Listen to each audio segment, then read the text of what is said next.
अब अगर तुम लोग नए हो तो सब्सक्राइब करो, वो जो लाल वाला बटन है उसके साथ सूर्य नमस्कार करो या फिर अनुलोम विलोम, मुझे नहीं पता, बस क्लिक हो जाना चाहिए। आपने बाबर से भगवान राम, मर्यादा पुरुषोत्तम राम की जन्मस्थली को छीनने में 550 साल लगाए हैं। अगर आप समय रहते जल्दी जल्दी करेंगे तो जिन लोगों को बहुत शौक है, जिन्होंने किताबों में पढ़ा है कि ये राष्ट्र एक सोने की चिड़िया था,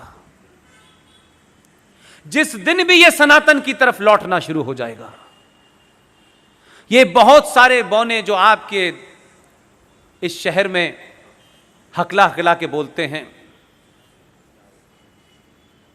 बहुत सारे लोग शेरो शायरी के माध्यम से आपको ज्ञान देते हैं, कुछ राइटर हैं, कुछ एक्टर हैं, अब उसमें से कुछ कंडक्टर हो गए हैं।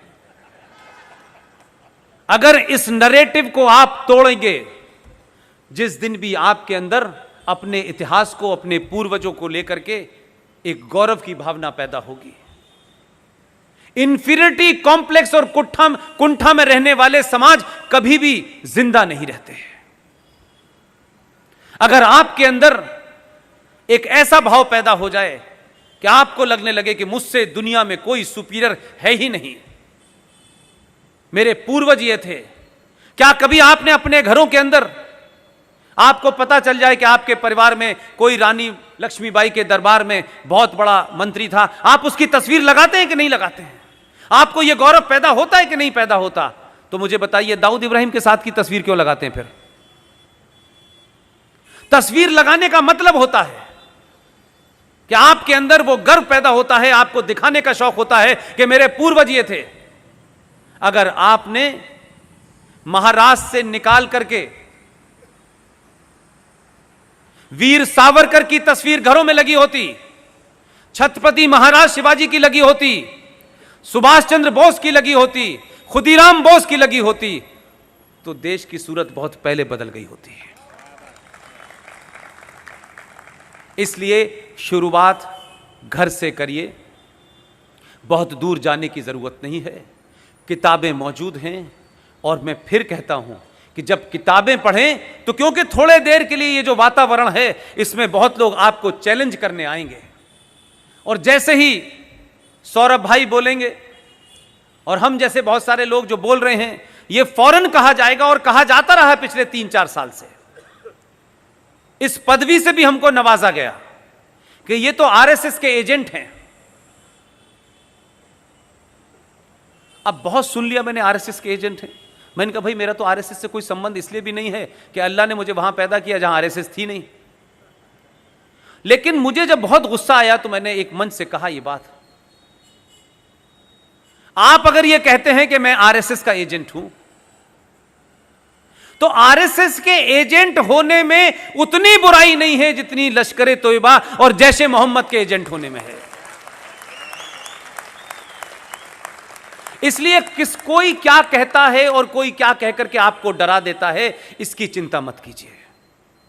और सारी किताबें आपके पास मौजूद हैं। मैं बार बार उन किताबों का जिक्र इसलिए करता हूं कि ये किताबें छुपाई गई, दबाई गई, बताई नहीं गई। आप सबके मन में जो बहुत सारे ऐसे लोग हैं जो बहुत कुछ पढ़ते हैं, उनके मन में एक सवाल होगा, ये मैं जानता हूं कि होगा, इसलिए मैं उसका जवाब देना चाहता हूं। मैंने अपनी स्पीच में शुरू में कहा, Maulana Abul Kalam Azad was the greatest fraud. आपको लगेगा कि जिन्ना के बाद वो तो महान थे क्योंकि उन्होंने तो जिन्ना की मुखालफत की थी। अगर मौलाना आजाद जैसे लोगों का कैरेक्टर, ये सेकुलर मुसलमानों का कैरेक्टर जो आज आप देख रहे हैं, पूरा बॉलीवुड क्या कर रहा है, राइटर क्या कर रहे हैं, प्रोड्यूसर क्या कर रहे हैं, वाइस चांसलर क्या कर रहे हैं, पूरे देश में एक आवाज नहीं उठ रही। इस 30 करोड़ में से कोई ये नहीं कह रहा कि ये सीएए से तुम्हारा कोई लेना देना नहीं है, कोई नहीं बता रहा। सब लोग घुमा फिरा के उस एजेंडे को चलाना चाहते हैं। इसलिए मैंने कहा कि कुछ कुछ किताबों का अगर जिक्र होता, कुछ किताबों को बताया जाता, तो आपके सामने सच्चाई आ जाती, और कोई आपको यह काउंटर नहीं कर पाता कि ये राइट विंगर्स ने किताब छाप दी है, आप उनकी किताब से हवाला दे रहे हैं। मैं तो उनके घर में जो बैठे हुए हैं, जो नेहरू जी की कैबिनेट का हिस्सा थे, प्राइम मिनिस्टर ऑफिस में थे, जो इंदिरा गांधी की कैबिनेट का हिस्सा थे, मैंने तो उनकी किताब का रेफरेंस दिया है। वो तो आरएसएस के नहीं थे। ऐसी सारी किताबों के बारे में कहता हूं। एक किताब अभी लेटेस्ट मुझे पता चली है। 1917 में एनी बेसेंट नाम की एक महिला थी, वो इंडियन नेशनल कांग्रेस की अध्यक्ष थी 1917 में। 1922 में उन्होंने एक किताब लिखी। वो किताब कैसे मिलेगी किसी ने सोचा नहीं। लेकिन अगर आप में, अब सॉरी टू से, लेकिन मैं इसलिए, जैसे गर्लफ्रेंड से मिलने के लिए रास्ते निकालते हैं ना आप, हम में से बहुत लोग छत कूद के गए होंगे, मान लीजिए, क्या बात है, ऐसा होता है, सच बात है ये। जब आपको कुछ करना होता है तो आप कैसे रास्ते निकालते हैं, और आपको कुछ नहीं करना होता तो आप इतने बहाने बनाते हैं कि लगता है कि वो काम हो नहीं सकता। वो किताब रिसेंटली मुझे अभी मिली है। उस किताब का नाम है future politics of India, written by Annie Besant.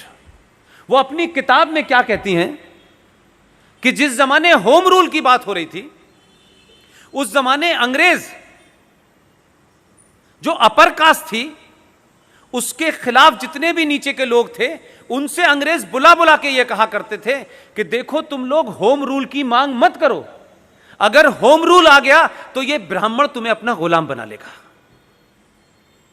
ये एनी बेसेंट लिख के गई है, ये किसी और ने नहीं लिखी। वो किताब अवेलेबल है।